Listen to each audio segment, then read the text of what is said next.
Hey folks, if you are an entrepreneur, maybe you're an accountant, a bookkeeper, a CPA, or maybe you're in construction, I don't care what it is. If you're a small business owner, sales is so important. And boy, I'm part of this sales group.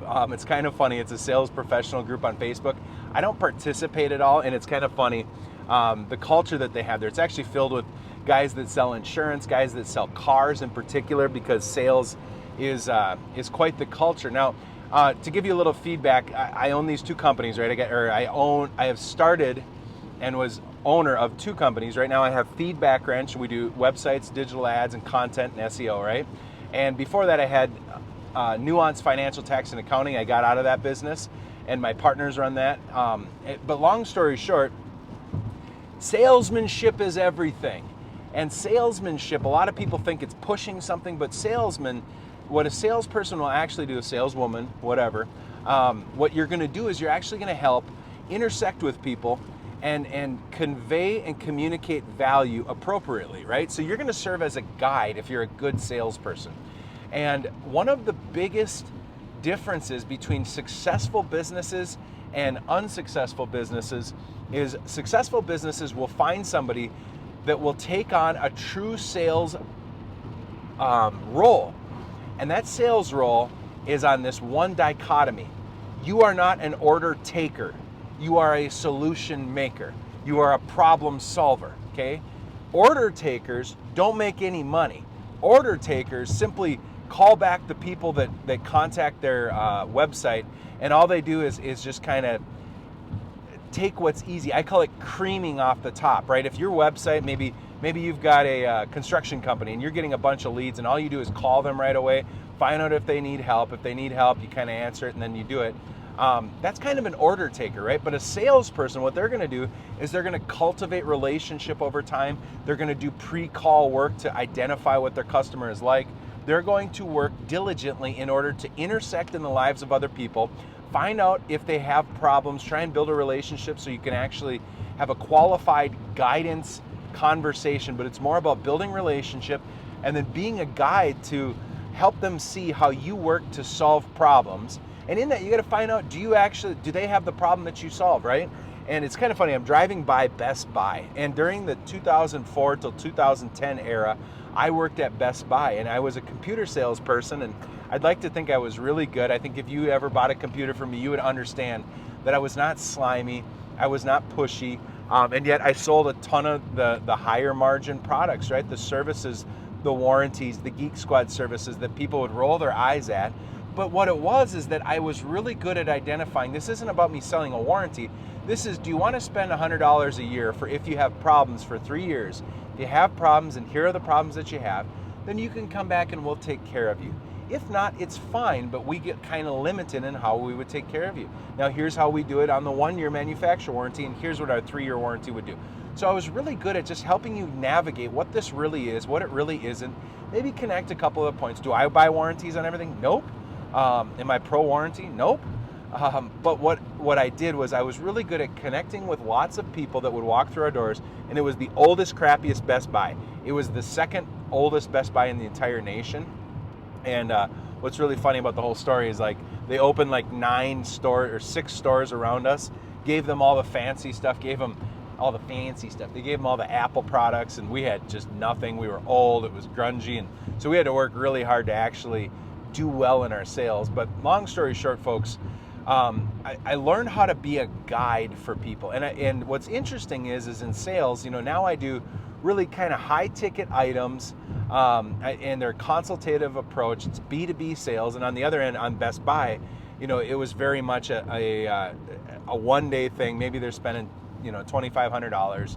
Pretty easy to do. And what I found was that if you just walk in and somebody comes in, they're like, hey, do you have this Toshiba? And you're like, no, I don't have this Toshiba.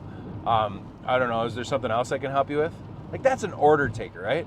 But what a good sales guide is going to do is, without being overly pushy, find ways to like kind of bridge the gap and connect with them. You don't need to be their best friend.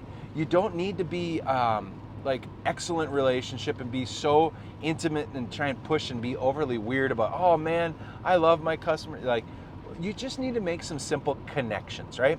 And if you can make some connections about, so where are you from? Yeah, cool, you're from around here. Yeah, I've been here for a million years. So you kind of start with finding some points that you can make connection people. But then what you want to do is you want to start framing up, where are they at in this process, right? So how long have you been shopping for? You've been looking at stuff for a long time? Or and so ask questions about where they are in this process. And I think that there's 3 steps that people go through when they're looking for a solution, whether I'm looking for an accountant, or if I'm looking for a web design company, or if I'm looking for a new patio, right? And some of these, it's shorter than others, but essentially they go through problem, and then they're aware of this problem, and you have to kind of pique their curiosity. Then they go into this enlightenment mode where they're kind of getting to know all of the options out there, and then finally they have a solution that they choose, or they make a commitment, right? And the idea is that you want to equip them as a guide. You want to be like Obi-Wan, or you want to be like Yoda, and they're the hero of the story. So as you're doing this whole thing, you want to just kind of figure out, where are they at in this? What are the problems that they have? Hey, what have you seen that you like so far? If you've been shopping before, what do you know that you want? Is there something that you know that you don't want? Have you had it? You know, we always used to ask, what was your relationship with your tax person before? Did you do more proactive tax planning, or was mainly year end? Talk to me about what went well there. Hey, if you could choose one thing to change about what that was like before, what would you hope for? Like, what are you really looking for? And the idea is that you want to ask questions. Now, all of you are probably nodding your head to that. What's hard for me is that I've done that thousands and thousands of times. And most entrepreneurs, most of you accountants and construction guys who we work with, and home services, right? You're okay at it. You're usually really good at doing a job. You're usually really good at playing a role. But sales is the hardest thing you could possibly do, because what you're trying to do is you're trying to connect with them, cast vision for a future that's better than where they're at, and try and lead and guide them along a path that possibly results in them choosing you as a solution, right? That's no easy task. That takes a whole set of skills. But I do want to equip you with some things that I think you should read. You know, John Maxwell wrote a book, Everybody Communicates, Few Connect. And I think that is an amazing book that I think everybody should read. He also has an old audio thing out there, and it was like the 5 steps of a relationship. And basically, he walks you through how to connect with people and how to truly help them. But I would genuinely order a whole bunch of John Maxwell's leadership books, connection books, and listen to what John Maxwell has to say, because John Maxwell is probably at the heart of all the books that I've ever read, the best at helping you understand how to be others focused and then help move them through a process. Now, the second thing that I would have you look at is there's a Brooks sales training, Brooks, Brooks. And Brooks Sales Techniques books are excellent. They have a ton of information in there on how to prepare, how to present, how to do stuff. Now, I've been able to benefit from that because my dad was at Ziegler, a Caterpillar dealer here in the Twin Cities, and it was just phenomenal training. So I had a lot of their CDs and tapes growing up, and then I got to read all of their books, right? So essentially, if you get your paws on those are really helpful. But I also want to give you a simple framework that I think works fairly well, and it's so simple that any idiot can understand this, right? But the idea is that when you first meet somebody, you got to make a connection. So this is an old Best Buy thing, and I think it's flawed in many ways, but it's at least a simple framework. And it was CARE plus, C-A-R-E plus, right? And they would say that you need to contact people, ask questions, recommend, and encourage a sale. Contact, ask questions, recommend, and encourage a sale. Now that was for like, if you're standing in a store during the 90s, how do you help people do that? You're going to contact, but instead of contact, what I like is you have to intersect and then connect with them. And this is probably the biggest game changer for your business, is if you learn how to intersect into people's lives, intersect into prospects' lives, and truly do proactive prospecting, so that because here's the big deal, guys.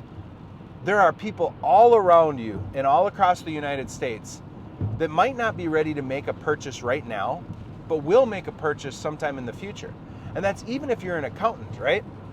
And the idea is if you can go in and plant the seed in some way, shape, or form that you are an option, somewhere down the road, they might choose to have a conversation with you.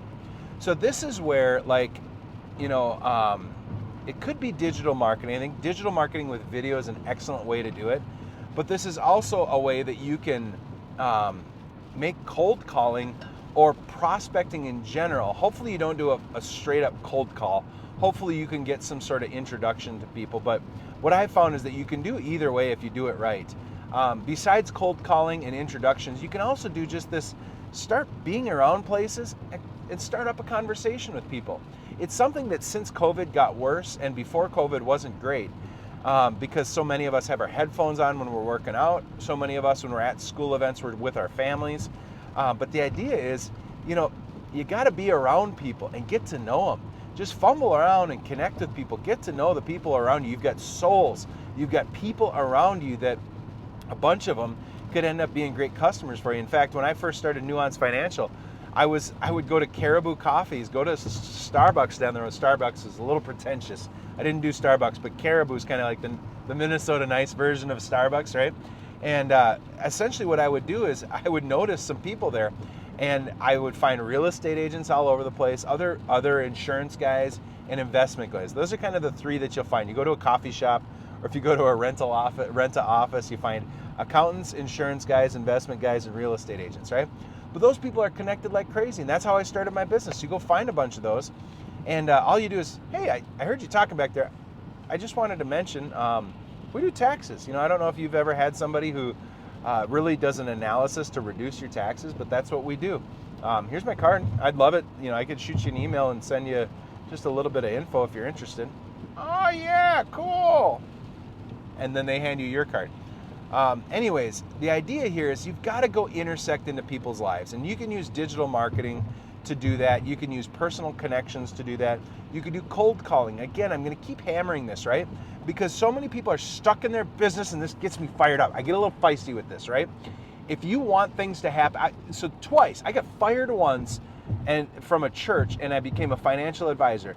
Then I had my partners pull some shenanigans, and I launched Feedbackwrench, right?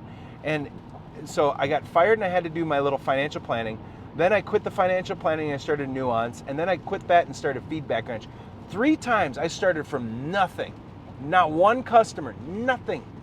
So I've done this 3 times where I couldn't pay my mortgage one week, and I had to go figure it out the next week, okay? If you want sales, what you do is you go make it happen. And what you do is you've got to go prospect. And if that means you go to network meetings, if that means you join the BNI, if that means you go to some small group things, if it means you start meeting people at the club or at church or wherever it is, you don't schmuck people, but you gotta connect with people, right?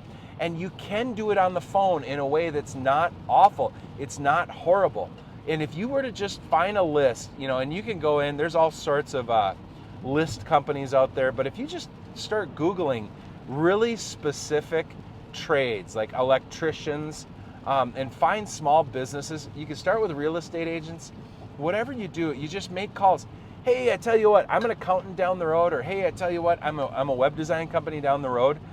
We love your business someday. We do marketing too. I was wondering, can I send you an email that just kind of introduces us?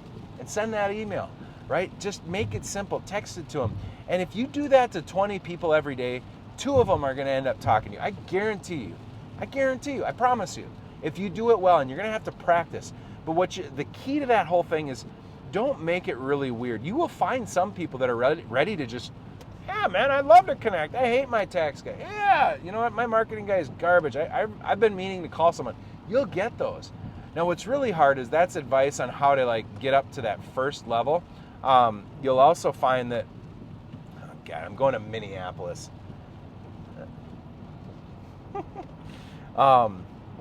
I live outside of the suburbs here.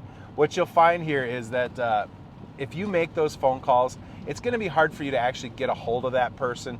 You're going to nag them, but I'm telling you, call them 3 times in a row, right? By the 3rd time, they're going to pick up and just, hey, what's up? You know what? I saw that you're down the road for me. Say that. I saw that you're down the road for me. Hey, I see that you're in Lakeville just like me. Hey, I see that you're in Minneapolis just like me. Hey, I see that you're that's a quick connection. You're trying to make super simple, very plain connections to communicate that, hey, we're in the same boat here. And then you can just say, you know what, I'm down the road here. I own a marketing company, and I was wondering, could I send you an email and just introduce myself? I'd love you to see what we're about. We'd love to help you get more business if you're looking for that. Just wondering if I could shoot you an email, right? I've shrunk the commitment there, so it's really easy, and that's a really soft opening. It's not as painful as people think it is. So I tell you what, guys, if you take this idea that you're not going to be an order taker, you're going to go out and you're going to go intersect with people, connect with them, and be a guide and start finding out their problems, find out their story, figure out who they are. You're going to be in position to make a lot more sales, but you can't stay flat-footed. Good luck. God bless. If you like help getting a website and digital marketing that's going to support all that, boy, head to feedbackwrench.com, book some time on my calendar. We'll talk to you later.